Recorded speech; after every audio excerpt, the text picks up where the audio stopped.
사도신경을 고백함으로 하나님 앞에 예배 드리겠습니다. 전능하사 천지를 만드신 하나님 아버지를 내가 믿사오며 그 외아들 우리 주 예수 그리스도를 믿사오니 이는 성령으로 잉태하사 동정녀 마리아에 나시고 본디오 빌라도에게 고난을 받사 십자가에 못 박혀 죽으시고 장사한 지 살만에 죽은 자 가운데서 다시 살아나시며 하늘에 올사 전능하신 하나님 우편좌에 앉아 계시다가 저로서 산 자 죽은 자를 심판하러 오시리라. 성령을 믿사오며 거룩한 공예와 성도와 서로 교통하는 것과 죄를 사하여 주는 것과 몸이 다시 사는 것과 영원히 사는 것을 믿사옵나이다.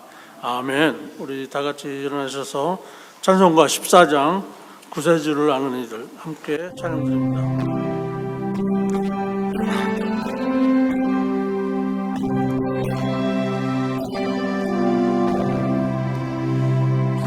구세주를 아는 애들 찬송하고 찬송하세 밤과 빛과 힘다여 경배드리세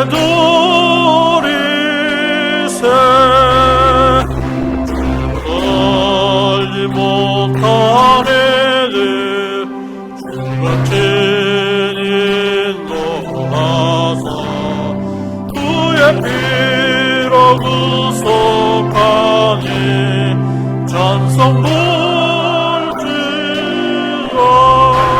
큰 사람 본받아 주 영종에 참게 된지 모든 죄를 해결해무 믿음뿐이라 주의 대신 오래전은 영원토록 변함없네 성도들아 들음이다 길이 섬기세. 우리 이 시간에 마음을 합쳐서 합심하여 우리 주님 앞에 간구하는 시간을 갖도록 하겠습니다. 먼저 오늘 예배를 위해서 오늘 예배 가운데 우리의 주의 성령이 우리의 혼을 깨워주시고 우리 안에서 역사하사 온전한 예배를 우리 주님 앞에 드릴 수 있도록 또 특별히 강사 목사님을 위해서도 두 번째는 대림절 두 번째 주간입니다. 우리는 다시 오실 주님을 기대하면서 우리가 이 시대의 여러 가지 징조를 보면서 우리 다시 오실 주님을 사모하고 또 기다리는 우리가 깨어있는 우리 신앙 삶이 되도록 위해서 기도하시고 마지막으로 개인적으로 기도 중에 있는 제목을 우리 하나님 앞에 간절히 기도드립니다. 다 같이 기도합니다. 하나님 아버지 은혜를 감사합니다. 오늘도 우리가 모시간대 주님 앞에 나 예배드리게 하시고 저희들을 예배 자리에 세워주신 감사합니다. 우리의 삶이 예배 가운데서 새롭게 하시고 우리 안에 여러 가지 잘못되고 주님을 아버지 떠나있던 이런 부패한 마음들이 예배 중에 우리가 소생케 되는 놀라운 역사가 있게 하여 주시옵소서. 주께서 우리에게 보내주신 성령님이 우리 안에서 우리를 깨워주시고 오늘도 우리의 간절한 마음이 우리 주님의 뜻을 분별하고 우리 주님의 나라의 마음을 우리가 기다려 다음 감사하며 우리가 도와주시옵소서. 아버지 하나님이시여 특별히 우리 강사 목사님의 능력을 더하시고 하나님이 준비하신 말씀이 오늘 가감없이 선포될 수 있도록 주여 역사하여 주시옵소서. 아버지 하나님이시여 참으로 세상은 전쟁과 기근과 재난으로 사람들이 마음들 것이 없습니다. 이제 아버지 하나님이시여 대림절 두 번째 주를 맞이하면서 우리 주님의 다시 오심을 우리가 기억하고 오늘도 우리의 참으로 세상 사람들은 비웃으나 우리는 우리 주 예수 그리스도의 다시 오심을 사모하면서 이 대림절 기간에 아버지 하나님이시여 우리의 영원히 우리 주님의 주님 앞으로 더 가까이 가는 저희들을 되도록 도와주시옵소서. 아버지 하나님이시여 은혜 주시옵소서. 오늘도 아버지 하나님 성도들의 아버지 하나님이시여 간구하는 이 모든 기도가 믿음을 더해 주시고 주여 온전히 증거될 수 있도록 주여 역사하여 주시옵소서. 아버지 하나님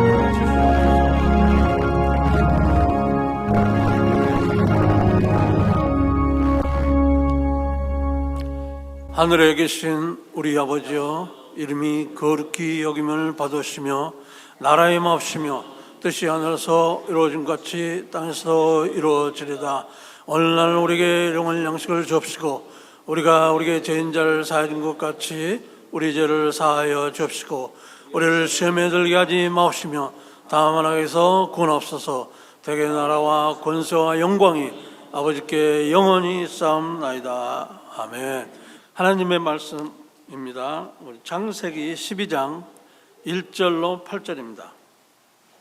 하나님 말씀 창세기 12장 1절로 8절 우리 다 같이 한 목소리로 합독하도록 하겠습니다.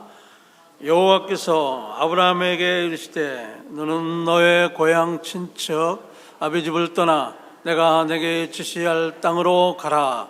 내가 너로 큰 민족을 이루고 내가 복을 주어 내 이름이 창대케 하리니 너는 복의 근원이 될지라. 너를 축복하는 자에게는 내가 복을 내리고 너를 저주하는 자에게는 내가 저주하리니 땅의 모든 족속이 너를 인하여 복을 얻으리라 하신지라. 이에 아브라함이 여호와 말씀을 쫓았고 롯도 그와 함께 갔으며 아브라함이 하란을 떠날 때 그의 나이 75세였더라. 아브라함이 그 아내 사레와 조카 롯과 하란에서 모든 초유에 얻은 것 사람들을 이끌고 가나안 땅으로 가려고 떠나서 마침내 가나안 땅에 들어갔더라. 아브라함이 그 땅을 통과하여 세겜 땅 모래 상수리 나무에 이르니 그때 가나안 사람들이 그 땅에 거하였더라. 여호와께서 아브라함에게 나타나 가라사대 내가 이 땅을 내 자손과 주리니 하신지라. 그가 자기에게 나타나신 여호와를 위하여 그곳에 단을 쌓고 거기에 벨 동편 산으로 옮겨 장막을 치니 선은 베델이요 동은 아이라. 그가 그곳에서 여호와를 위하여 단을 쌓고 여호와의 이름을 부르더니. 아멘. 기도하고 말씀 전하겠습니다. 사랑이 풍성하신 하나님 아버지 감사합니다. 하나님 앞에 저희들이 나왔습니다. 우리의 심령이 부드러운 옥토와 같이 변하게 하시고 하나님의 음성이 들려질 때 깨닫게 하시고 주의 음성에 순종하는 저희들 될 수 있도록 역사하여 주시옵소서. 감사하고 예수님 이름으로 기도하옵나이다. 아멘. 제가 여러분에게 질문을 하겠습니다. 창세기 11장에는 무슨 내용이 나올까요? 창세기 11장에는 탑이 나옵니다. 무슨 탑? 바벨탑. 바벨탑 사건이 창세기 11장에 기록되었습니다. 우리가 성경을 보게 되면 성경은 한 절만 읽을 것이 아니라 그 본문의 원 패러그래프 문단을 보고 그 뜻을 이해하는 게 중요합니다.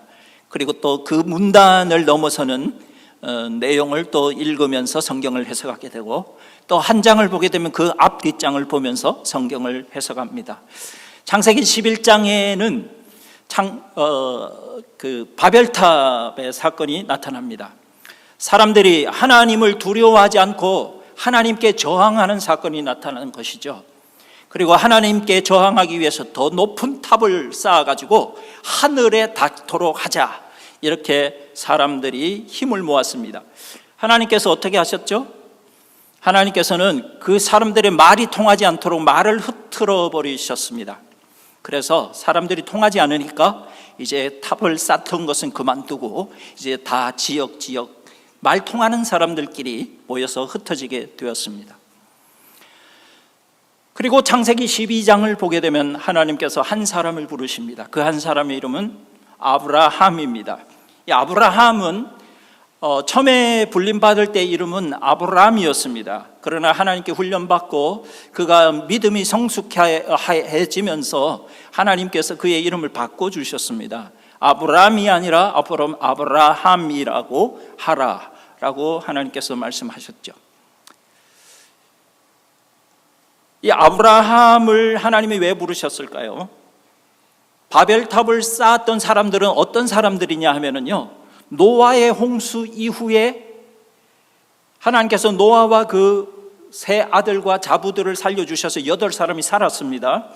하나님께서 특별히 살려준 사람들의 후손들이에요. 그 사람들이 바벨탑을 쌓고 하나님 앞에 또 저항했어요. 그렇기 때문에 인간들은 도저히 구원받을 수 있는 능력이 없다. 다 지옥 갈 존재들이다. 그러니까 하나님의 은혜가 아니고는 구원받을 자가 없다.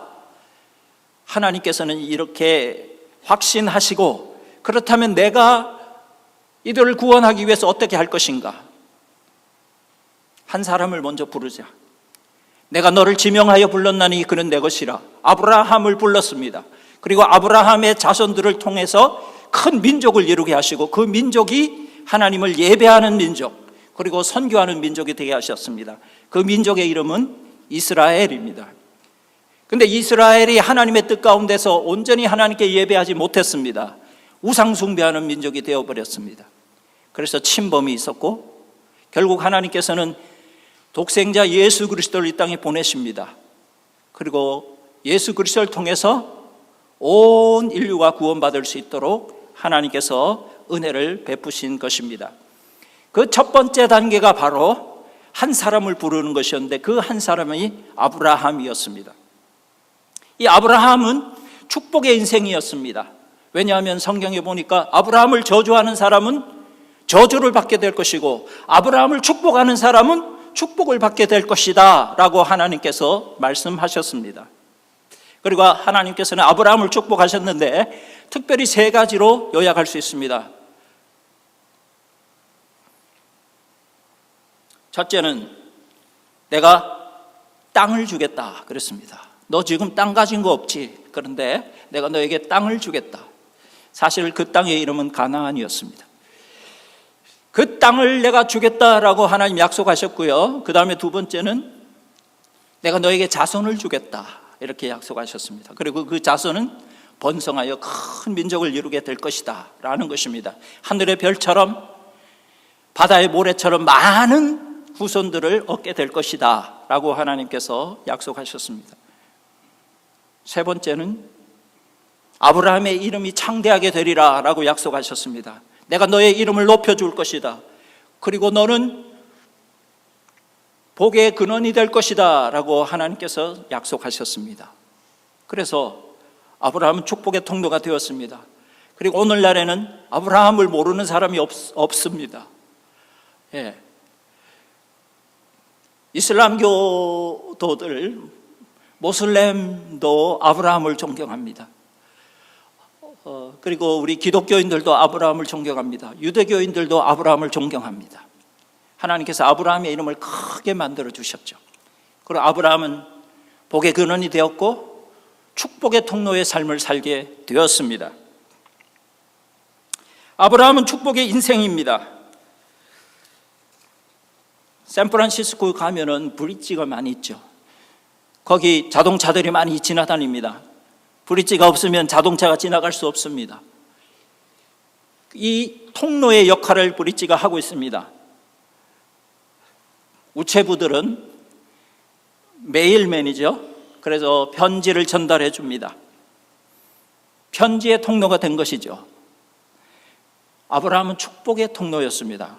축복의 사람이기 때문에 축복의 인생을 살면서 그를 통해서 수많은 사람들이 복을 받게 되었고 수많은 민족이 복을 받게 되었습니다.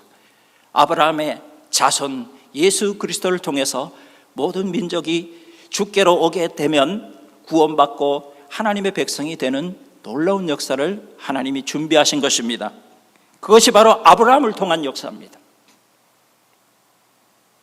아브라함은 축복의 인생이 되었습니다. 오늘 본문을 통해서 어떻게 축복의 인생이 될 수 있을까? 우리는 그것을 배우려고 합니다. 세 가지로 배우겠습니다. 첫째는 무엇일까요? 바벨탑을 떠나라. 따라하겠습니다. 바벨탑을 떠나라. 하나님께서 아브라함을 부르시고 하신 명령은 이것입니다. 너의 고향과 친척과 아비집을 떠나 내가 너에게 지시할 땅으로 가라. 여기 동사가 두 개 나옵니다. 떠나라, 가라. Leave and go. 아브라함의 고향은 갈대아 우르입니다. 갈대아 우르는 당시의 세상 문명을 대표한다고 말할 수 있습니다. 고고학자들에 의하면 갈대아 우르 그 지역에 바벨탑이 있었다고 합니다. 하나님께서는 너의 고향을 떠나라, 친척을 떠나라, 아비를 떠나라 이렇게 말씀하셨는데 왜 떠나라 하셨을까요? 그것은 죄의 문명이 있는 곳에서 떠나라는 것입니다. 너를 죄짓게 만드는 그곳으로부터 떠나라는 것입니다. 우리는 날마다 죄를 짓습니다. 하나님을 저항하는 사람들이 살았던 그 문명사회, 그것을 우리는 상징적으로 바벨탑이라고 말할 수 있습니다. 오늘도 우리 주변에는 바벨탑이 많이 있습니다. 우리는 그것을 떠나야 합니다. 하나님께 저항하는 교만한 백성들, 사실은 우리 내면 속에도 그 모습이 있습니다. 죄의 욕망을 버리고 우리는 가나안으로 떠나야 합니다. 그렇게 할 때 우리는 축복의 통로, 축복의 인생이 되는 것입니다.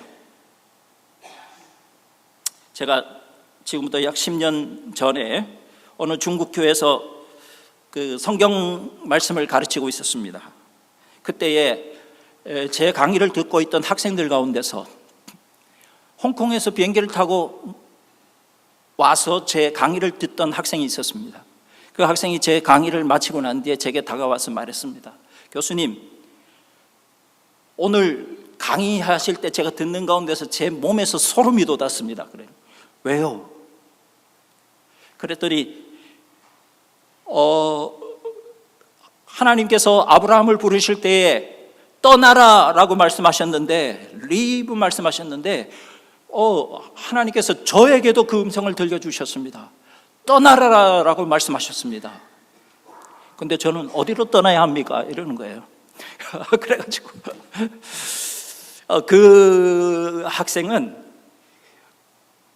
터키 지역에서 하나님의 강권적인 부르심을 받고 거기서 이제 교회를 갖고 첫날 교회에서 십자가 가운데서 놀라운 빛이 비추는 모습을 보면서 그가 회개하고 예수 믿게 되었던 비즈니스맨이었습니다.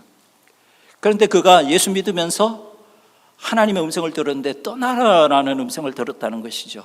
그래서 저는 하나님의 음성을 듣고 아브라함이 매일매일 순종하는 삶을 살았더니 하나님께서 목적지에 보내주신 것처럼 하나님께서 당신을 매일매일 인도하실 것이고 언젠가는 어디로 가야 할지도 분명히 가르쳐 주실 것입니다. 당신이 해야 할 사역이 분명히 있을 것이고 하나님은 그것으로 당신을 인도하실 것입니다 라고 제가 말씀을 드렸습니다.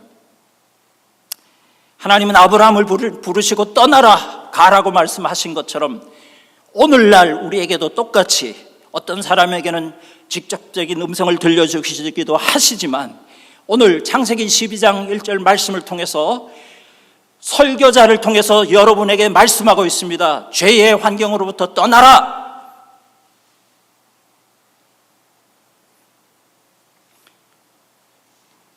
우리는 죄로부터 떠나야 합니다. 아브라함은 바벨탑을 쌓던 그 문명을 떠났습니다. 아브라함은 갈대아 우르에서 우상장수하는 아버지와 함께 살다가 결국 아버지와도 이별하게 되는 것입니다. 갈대아 우르는 메소포타미아 문명, 세계 4대 문명 중에서 메소포타미아 문명 아시잖아요. 그 지역에서 옛날에 에덴 동산이 있었다라고 우리는 알고 있습니다. 그런데 그 메소포타미아 문명에서도 또 여러 문명으로 나누어지는데 그 중에 수메르 문명이라고 있습니다. 설형 문자를 발명했던 그 문명이죠. 그런데 그 문명 속에서 아브라함이 살았던 것입니다. 우리가 생각할 때 아브라함은 시골 촌놈을 하나님께서 부르셨구나 이렇게 생각하기 쉽지만 사실은 그 당시 문명 속에서는 오늘날로 비교하면 아브라함은 뉴욕 사람이고 또한 파리 사람 정도 될 것입니다. 거기서 너는 내 것이다 하면서 하나님이 아브라함을 부르셨어요. 그래서 아브라함은 순종했습니다. 처음엔 믿음이 없었지만 점차로 하나님을 알아갔던 것입니다.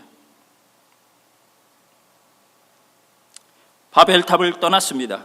그러나 여전히 죄의 환경이었습니다. 아브라함이 갈대아 우르를 떠나고 하란을 떠났어도, 그리고 가나안까지 도착하는 과정 속에 있었고, 가나안까지 도착했어도 여전히 세상은 죄 짓는 환경이었습니다.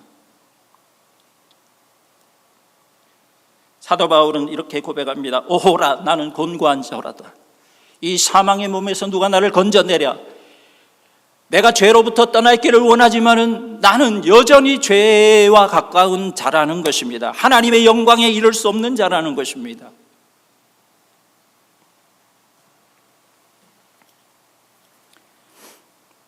죄를 짓지 않으려고 세상을 떠나가지고 거룩한 삶을 살기 위해서 노력하는 사람들이 있습니다. 우리 신앙의 선배들이 그랬습니다. 광야로 갔습니다. 사막으로 갔습니다. 산으로 가서 훈련했습니다. 수도원을 만들어 놓고 10년, 20년씩 기도하면서 성경 읽으면서 세월을 보냈던 신앙의 선배들도 있습니다. 그러나 그렇게 사는 것이 진정한 영성일까요? 진정한 거룩일까요? 예수님은 오늘 우리에게 말씀하시는 것입니다. 너희는 세상의 빛이다. 우리가 세상을 떠나서 살 수 없습니다. 세상 속에서 우리의 거룩을 보여줘야 됩니다. 세상 속에서 바벨탑을 떠나야 되는 것입니다. 세상은 여전히 죄악투성이라도 우리가 천성을 향해 가는 삶의 여정 속에서 우리는 하나님의 빛을 가진 사람들이라는 정체성을 가지고 있다면 우린 세상 속에 살면서도 여전히 바벨탑을 떠날 수 있고 죄를 떠나서 삶을 살 수 있게 되는 것입니다. 이것이 진정한 영성입니다. 이처럼 아브라함은 처음에 하나님께로부터 불림을 받아서 바벨탑을 떠났고 죄로부터 떠나는 삶을 살려고 부단히 노력을 했던 것입니다. 그의 인생길에서 하나님의 은혜를 경험하고 하나님의 빛을 세상에 비추는 선교사적인 삶을 살았던 것입니다. 이런 삶을 사는 사람이 축복의 인생인 것입니다. 저와 여러분이 바벨탑을 떠나고 죄를 떠나서 하나님의 빛을 비추는 축복의 인생이 될 수 있기를 축원합니다. 두 번째는 어떻게 해서 아브라함은 축복의 인생이 됐을까? 따라하겠습니다. 말씀을 따라가라. 예, 말씀을 따라갔습니다. 4절 말씀에 따라합니다. 이에 아브라함이 여호와의 말씀을 따라갔고, 예, 5절도 따라합니다. 마침내 가나안 땅에 들어갔더라. 예, 여호와의 말씀을 따라갔더니 마침내 가나안 땅에 들어갔더라. 하나님의 말씀을 따라가니까 하나님이 인도하시는 그곳 가나안 땅에 도착할 수가 있었습니다. 여러분은 인생이 무엇이라고 생각하십니까? 성경을 보게 되면 인생은 나그네 인생길이라고 말합니다. 또 어떤 분들은 인생은 산과 같다고 얘기합니다. 어떤 분들은 인생은 광야다. 성경 보면 인생은 광야다 이렇게 얘기합니다. 이 광야 데절트 또 사막이라고 얘기하기도 합니다. 왜 그럴까요? 저는 인생이 사막 같아요. 너무나 변화무쌍한 인생이기 때문입니다. 내일은 내가 원하는 대로 되겠지.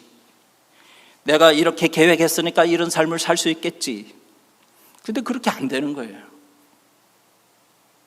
사막도 마찬가지입니다. 갑자기 바람이 불어버리면 오늘 없던 산이 내일 아침에 일어나 보면 산이 생겼어요. 아, 여기 산이 있겠구나 이랬는데 그 다음날 또 일어나 보니까 산이 없어졌어요. 이렇게 산도 생기고 길도 있다가 없다가 막 이렇게 되는 거예요. 그런데 나의 사막을 건너서 내가 원하는 목적지에 가려면 어떻게 해야 됩니까? 그냥 지도 가지고는 안 돼요. 지도를 맨날 새로 그려야 되는 거니까. 나침반을 보고 가야 되는 것이죠.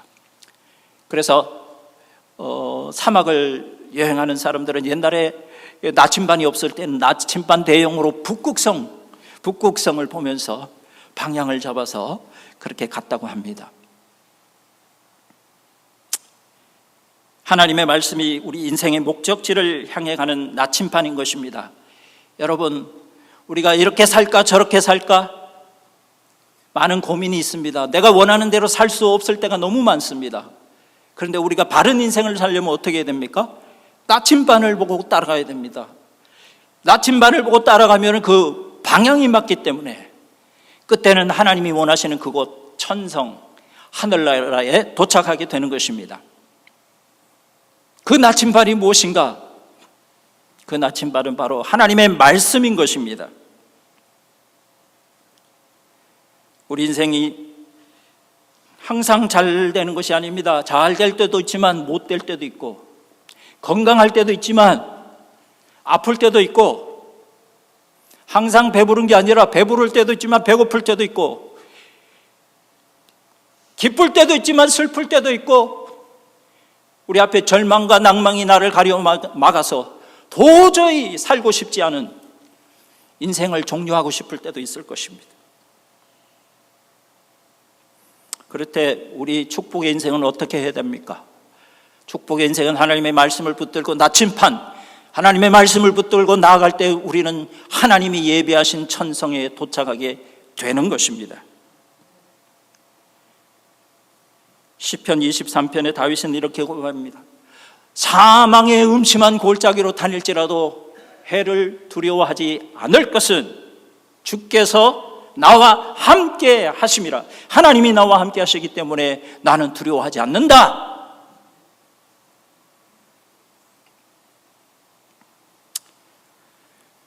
그래서 예수 믿는 사람은 없어도 감사하고 있어도 감사하고, 예수 믿는 사람은 항상 감사한 겁니다. 항상 기뻐하는 것입니다. 항상 기뻐하라, 쉬지 말고 기도하라, 범사에 감사하라. 이런 그리스도 예수 안에서 너희를 향하신 하나님의 뜻이니라. 우리 예수 믿는 사람들은 다른 사람들에게 기죽지 않습니다. 왜냐하면 하나님이 나와 함께 하시기 때문입니다. 우리도 하나님의 말씀을 따라갈 때 천성에 도착할 수 있습니다. 세월이 너무나 빠릅니다. 원래도 1월이 왔는가 싶은데 눈 조금 과장해서 눈 까맣다 뜨니까 벌써 12월 달이야. 12월. 세월이 너무 빨리 흘러갑니다. 성탄절이 가까워왔어요.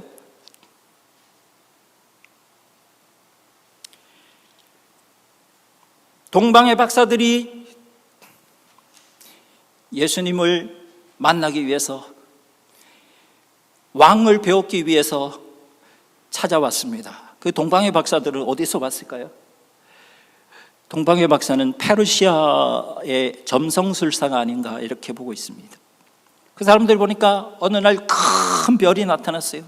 이 큰 별이 나타났다는 것은 큰 왕이 탄생하셨다는 뜻이다.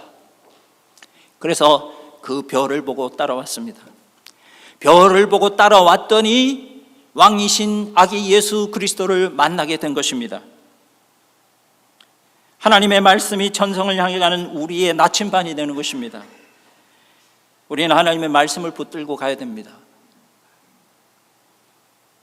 종교개혁이 왜 일어났습니까? 종교개혁을 하기 전에도 로만 캐톨릭 철치는 하나님을 믿었습니다. 삼위일체 하나님 믿었습니다. 성부, 성자, 성령 하나님 믿었습니다. 그런데 왜 종교개혁이 일어나야만 했습니까? 하나님의 말씀대로 해석하지 않고 하나님의 말씀대로 예배하지 않기 때문에 오직 성경을 외쳤던 종교개혁자들, 마틴 루터, 요한 칼빈, 주빙글리 등등 이런 분들이 앞장서서 종교개혁을 일으켰던 것입니다. 저와 여러분 하나님의 말씀에 붙들려 있어야 됩니다. 신앙생활하면서 우리가 나는 내대로 믿을 거예요 그러면서 그렇게 하면은 나침반이 없는 거하고 똑같아요. 그럼 어디 가요? 난 천국 가려고 그랬는데 천국 못 갑니다. 왜냐하면 자기 방향, 자기 나름대로 잡아서 갔기 때문에. 많은 분들이 성경을 읽는데 성경 읽으면서 자기 마음대로 해석하는 분들 많아요. 은혜롭게 해석은 했는데 그 뜻이 아니야. 그래서 여러분, 교회를 다니고 바른 지도를 받아야 되는 것입니다. 요즘 유튜브 때문에 많은 도움을 받지요. 많은 정보를 얻습니다. 구글을 통해서 정보를 받습니다. AI를 통해서 정보를 받습니다. 그러나 거기에서 진리는 가르쳐 주지 않아요. 나름대로 이렇게 해석하는 방법도 있고 저렇게 해석하는 방법도 있다라고 가르쳐 주지만, 이 험한 세상에서, 바벨탑을 쌓는 이 세상에서 너가 바로 갈 수 있는 방향, 참된 진리, 그것은 이것이다 라고 AI가 가르쳐 주지 않아요. 그렇기 때문에 교회 소속하셔서 펠로십도 가지지만 바른 지도자를 통해서 계속 안내를 받으셔야 되는 것입니다. 무엇보다도 하나님의 말씀을 강하게 붙들고 전진해 나아가시는 축복의 인생이 되기를 축원합니다. 세 번째로, 어떻게 축복의 인생이 될 수 있을까? 첫째는 바벨탑을 떠나라. 둘째는 하나님의 말씀을 따라가라.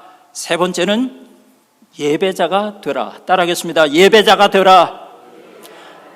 여러분, 오늘 잘 오셨습니다. 예배 드리러 오셨잖아요. 그죠? 예배 드리는 겁니다. 하나님 앞에 예배 드린 자 하나님 기뻐하십니다. 그런데 지금 공적인 예배, 주일 예배 한 번 드렸다고 해가지고 내가 예배자가 되느냐? 그건 아닙니다. 우리 삶 전체가 하나님께 드려질 때 그 사람이 예배자입니다. 아브라함은 그랬던 사람입니다. 8절 말씀을 보게 되면 그가 그곳에서 제단을 쌓고 여호와의 이름을 부르더니, 이렇게 기록합니다. 아브라함은 이사하는 곳곳마다, 짐 풀 때마다 거기 제단을 쌓고 여호와의 이름을 불렀습니다.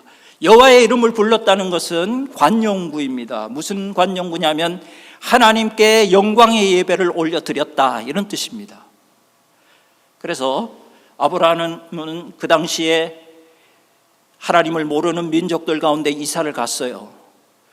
그 사람들로부터 공격을 받을 수도 있어요. 법도 없어요. 질서도 없어요. 그런 사회 속에서 아브라함이 첫 번에 가서 짐 풀면 먼저 제단을 쌓고 하나님 앞에 예배를 올려드렸어요. 하나님, 영광을 받으시옵소서. 지금까지 나를 인도하신 하나님, 앞으로도 나를 인도하실 줄 믿습니다. 이렇게 영광의 예배를 올려드렸습니다.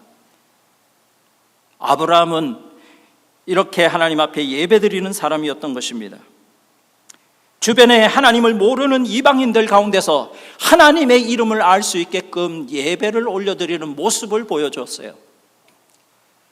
이런 사람들이 선교자적인 삶을 사는 사람들입니다. 여러분이 예수 믿는다는 것을 주변 사람들이 압니까? 아, 난 저 사람 예수 믿는 사람인지 오늘 알았네. 저 사람 하는 행동을 보니까 맨날 입에 욕이 붙어 있고 맨날 하는 말은 다 거짓말이고, 저 사람도 이 교회 다녀? 이런 사람은 예배자가 아닙니다.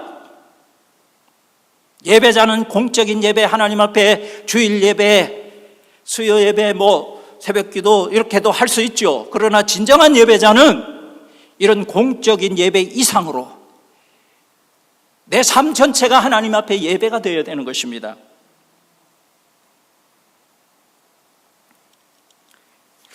제가 내몽고에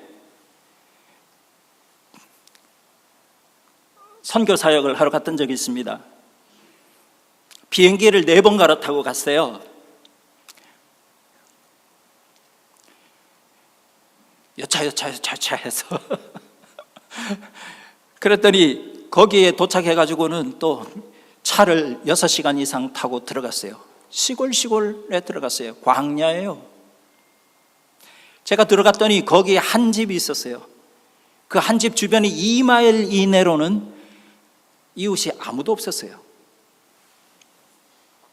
그러니까는 원심으로 그 2마일 이내니까 약 4마일 반경에는 이웃이 한 명도 없는 거예요.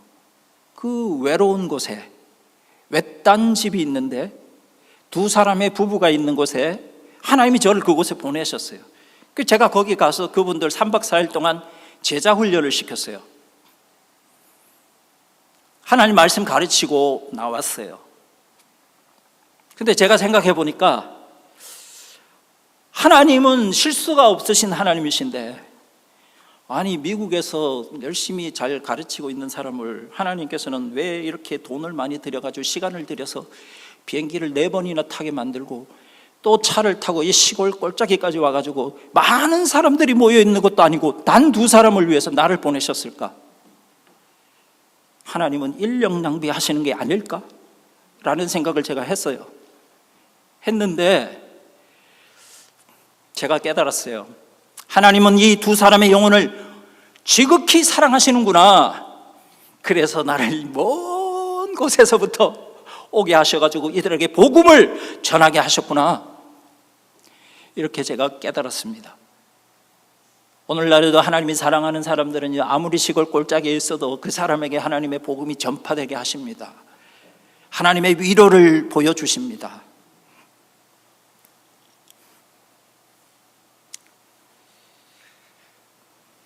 그런데 이제 그곳에 갔더니 이웃이 이제 왔어요. 이웃이 와서 뭘 해줬느냐면은 그 집에서 저를 위해서 염소 한 마리를 잡아서 대접을 한다 그러니까 염소를 잡기 위해 가지고 이웃이 왔어요. 와가지고 이제 염소 껍질도 벗기고 이제 그 다음에 살을 떠가지고 이제 요리를 해야 되잖아요. 그렇게 하면서 저한테 얘기를 했어요. 나도 열심히 신을 섬기는데 이 사람들이 믿는 신은 복을 더 많이 주세요. 나보다 훨씬 많이 주세요. 이 집은 하는 일마다 다 잘 돼요. 이러시는 거예요. 그래서 제가 여기는 여호와 하나님을 믿는 신인데 그 하나님을 믿으면 당신도 복을 받게 될 것입니다. 그리고 예수님을 영접해야 됩니다. 예수님이 왕이십니다. 그렇게 제가 그분에게 이웃인데 멀리서 와가지고 염소를 잡아줬는데 그 사람에게 복음을 전했습니다. 여러분, 우리도 모르게 우리는 죄를 짓습니다. 우리는 부패한 존재입니다. 우리도 모르게 바벨탑을 쌓습니다. 하나님께 저항하고 교만한 백성입니다. 그런데 우리는 예배하는 가운데 깨닫습니다. 하나님 말씀 듣는 가운데 깨닫습니다. 기도하는 가운데 주님이 내게 깨달음을 주십니다. 하나님의 사랑이 내게 공급됩니다. 그러면은 아내도 미워하다가 사랑하게 되고 남편도 미워하다가 사랑하게 되고 이웃도 사랑할 수 있는 능력이 생기는 것입니다. 예배하는 가운데 하나님의 은혜가 내게 공급되는 것이죠. 그래서 우린 찬양합니다. 그 사랑의 물결이 영원토록 내 영혼을 덮으소서. 아멘. 하나님의 사랑의 물결이 나를 덮습니다. 하나님의 능력의 물결이 나를 덮습니다. 하나님의 지혜의 물결이 나를 덮습니다. 놀라운 은혜가 예배 가운데 얻어지는 것입니다. 제가 지난번에 수요 예배 때 와서 말씀을 전하면서 이런 말씀을 전했어요. 여러분, 예배 드리기 전, before, 예배 드린 후, after, 여러분 한번 사진을 한번 찍어보면 좋겠다고. 예배 드리는 가운데 여러분의 얼굴이 어떻게 변화되는지 여러분 한번 확인해 보세요. 하나님은 예배 가운데 여러분에게 기쁨을 회복시켜 주실 것입니다. 제가 그런 말씀 전했어요. 왜냐하면 주님이 주시는 그 기쁨, 세상이 빼앗을 수 없는 기쁨입니다. 주님이 주시는 평안, 세상이 알지도 못하는 평안입니다.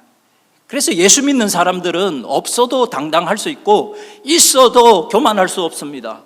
왜냐? 하나님이 내게 주신 것인 줄 분명히 알기 때문입니다.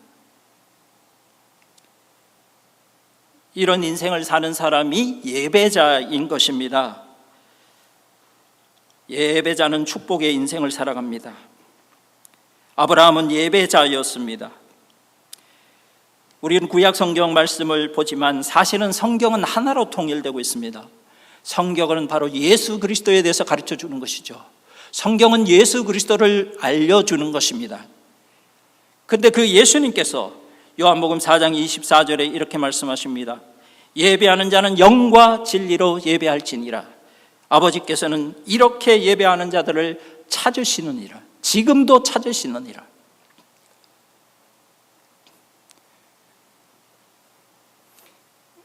우물가의 여인, 그 사마리아 여인에게 예수님께서 이렇게 하신 말씀이에요. 지금도 하나님이 영과 진리로 예배하는 자를 찾으시느니라. 하나님은 지금도 바벨탑을 쌓는 존재들 속에서 살아가고 있는 우리에게 참된 예배자를 찾고 계시는 것입니다. 예배자는 성령 충만해집니다. 예배자는 기쁨 충만해집니다. 예배자는 감사 충만해집니다. 예배자는 하나님이 주시는 지혜 충만을 경험합니다. 예배자는 가만히 있어도 충만하기 때문에 그 기쁨이 참고 있어도 참지를 못해.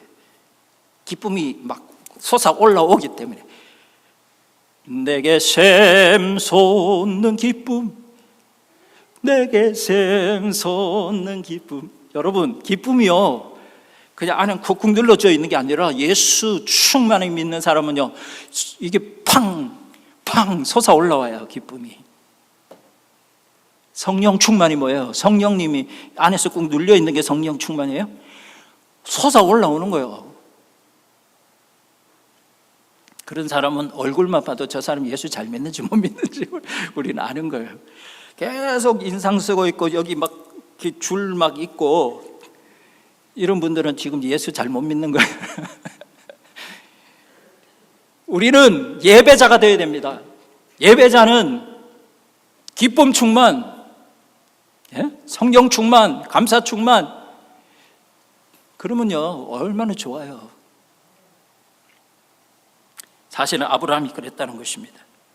공적인 예배를 넘어서서 예배자의 삶을 살았던 것입니다. 주변의 사람들이 아무도 안 믿는 가운데서 예배자의 삶을 살고 하나님을 인정해 드리는 삶을 사니까 주변 백성들이 아브라함은 하나님을 섬기는 자구나, 하나님의 선지자구나, 하나님의 선교사구나 인정해 줬던 것입니다. 로마서 12장 1절, 너희 몸을 하나님이 기뻐하시는 거룩한 산 제물로 드리라. 이는 너희가 드릴 영적 예배니라. 너희 몸을 하나님이 기뻐하시는 거룩한 산 제물로 드리라. 산 제물이라는 것이 무엇입니까?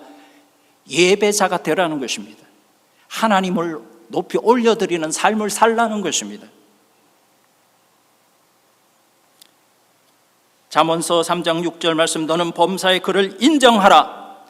여러분, 하나님을 인정하는 삶을 사십니까? 예수 믿는 게 뭡니까? 예수 믿는 거는 예수님이 나를 다스리는 삶을 살고 있는 사람이 예수 믿는 사람입니다. 음식을 먹을 때도 주님 주셔서 음식 주셔서 감사합니다. 우리 자녀를 키우면서도 우리 자녀를 주셔서 감사합니다. 때로는 자녀가 우리를 힘들게 할지라도 자녀를 통해서 하나님의 마음을 배우게 하셔서 감사합니다. 여러분, 범사에 하나님을 인정하는 삶을 사는 것이 바로 예배자의 삶입니다. 주님의 다스림을 받는 삶을 사는 것이 예배자의 삶입니다. 지금까지 말씀을 들으면서 여러분 이렇게 생각합니다. 축복의 인생, 아브라함의 인생이라면 나는 지금 그런 삶을 살고 있구나. 나는 지금 매일 죄로부터 떠나려고 하고 있고, 나는 매일 하나님의 말씀을 붙들며 나아가고 있고, 또 나는 매일 뭡니까? 예배자의 삶을 살고 있습니다. 이렇게 생각하시는 분들 계실 거예요. 그런 분들은 하나님께 감사하십시오. 더 성숙해지기를 원합니다. 기도하시면 됩니다. 그러나 내가 아직 그런 삶을 살지 못한다면 여러분 오늘 결단해야 합니다. 하나님, 나는 오늘부터 다시 바벨탑을 떠나겠습니다. 오늘 하나님께서 내게 들려주신 말씀을 붙들고 바벨탑을 떠나겠습니다. 그리고 하나님의 말씀을 붙들고 인생을 살아가겠습니다. 그리고 이제는 공적인 예배를 떠나서 그 이상으로 내 삶 전체가 하나님의 영광을 올려드리는 예배자의 삶을 살겠습니다. 그런 결단이 있는 귀한 예배가 될 수 있기를 예수 이름으로 축원합니다. 축원합니다. 기도하겠습니다. 사랑이 많으신 하나님 아버지 감사합니다. 죄 가운데서 아브라함을 불러내셨듯이 죄 가운데서 우리를 불러주시고 너는 내 것이라 말씀하시니 감사합니다. 하나님의 자녀가 된 우리가 이 땅에서 주눅들지 않고 당당하게 그리스도의 빛을 비추며 하나님의 빛을 비추며 이 바벨탑을 쌓는 이 세상 속에서 하나님의 영광을 올려드리는 하나님의 백성, 선교하는 백성, 축복의 백성의 삶을 살게 하여 주시옵소서. 예수님 이름으로 감사하며 기도하옵나이다. 아멘. 광고 한 가지 하겠습니다. 지난 12월 6일 우리 이재니 집사님의 그 모친께서 소천하셨다고 합니다. 우리 주 예수 그리스도의 은혜와 평강 가운데 장례 절차가 순조롭게 진행되도록 위해서 기도해 주시고 또 우리 집사님 위로해 주시면 감사하겠습니다. 우리 다 같이 일어나서 찬송가 500장 하나님 앞에 드립니다.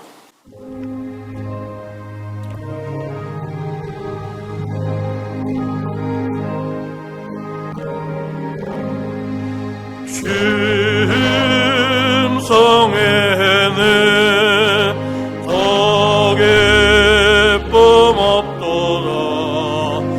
날 사랑하신 저 널 계시옵소서. 기쁘고 기쁘도다. 항상 기쁘도다. 어둡게 왔사오니 걱지 없소서. 나 죽게 왔으니 옥주시 없소서. 주 함께 계시며 근시함이기네. 기쁘고 기쁘도다. 항상 기쁘도다. 어둡게 왔사오니 걱지 없소서. 주 떠나가시며 내 생명 업되네. 즐겁고 슬플 때 늘 계시옵소서. 기쁘고 기쁘도다. 항상 기쁘도다. 어둡게 왔사오니 걱지 없소서. 그게 한 언약을 이루어 주시고 신명령 따를 때 늘 계시옵소서. 기쁘고 기쁘도다. 항상 기쁘도다. 나눕게 왔사오니 걱지 없소서. 아멘.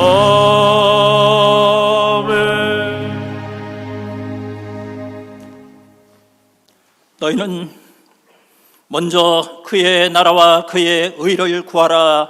그리하면 그 모든 것을 너희에게 더하시리라. 하나님, 우리를 하나님 백성 삼아주시고 하나님 자녀 삼아주신 것 감사합니다. 하나님, 일주일의 삶 가운데서도 동행해 주신 것을 감사합니다. 하나님께서 우리에게 물질 주신 것, 하나님께서 모든 환경과 여건을 허락하여 주신 것, 이 모든 것은 하나님의 은혜인 줄 믿고 감사합니다. 하나님이 주신 것 가운데서 일부를 하나님 앞에 올려드립니다. 하나님 받으시고 더욱더 풍성한 삶을 허락하여 주시옵소서. 하나님, 가정마다 기도의 제목이 있습니다. 그 제목이 무엇이든지 간에 갈급히 하나님께 부르짖으오니 응답하여 주시옵소서. 하나님, 아픈 성도들이 있습니다. 하나님께서 치유하여 주시옵소서.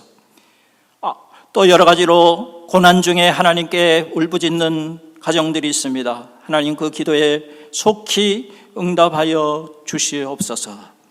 하나님, 또한 더 많이 드리고 싶지만 경제적으로 어려워서 하나님 앞에 얼마 드리지 못하는 그런 성도님들도 있습니다. 하나님, 그 마음을 받아주시고 하나님, 더욱더 풍성함으로 채워주셔서 더 많이 드릴 수 있게 알려주시고 더 많이 나눌 수 있는 복을 허락하여 주시옵소서.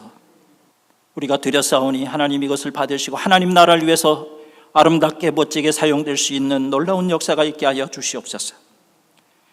지금은 하늘의 보좌를 버리시고 이 땅에 오셔서 십자가를 지시고 우리를 축복의 인생으로 바꿔주신 예수 그리스도의 은혜와 독생 성자를 우리에게 보내주시기까지 우리를 사랑해 주신 하나님의 사랑하심과 지금도 우리 마음속에서 우리를 인도하여 주시는 성령님의 위로 교통 충만하신 역사가 오늘 하나님 앞에 나와서 말씀 듣고 예배하는 가운데 나도 축복의 인생이 되는 삶을 살기를 원합니다. 결단하는 귀한 영혼들 머리머리 위에와 가정 위에와 일터 위에, 그리고 또 이 교회 담임 목사님, 그리고 담임 목사님을 위해서 기도하는 모든 사역자들, 그리고 복음 들고 온 세계에 흩어져 계시는 선교사님들 위해 이제로부터 영원토록 함께 계시기를 간절히 축원하옵나이다. 아멘.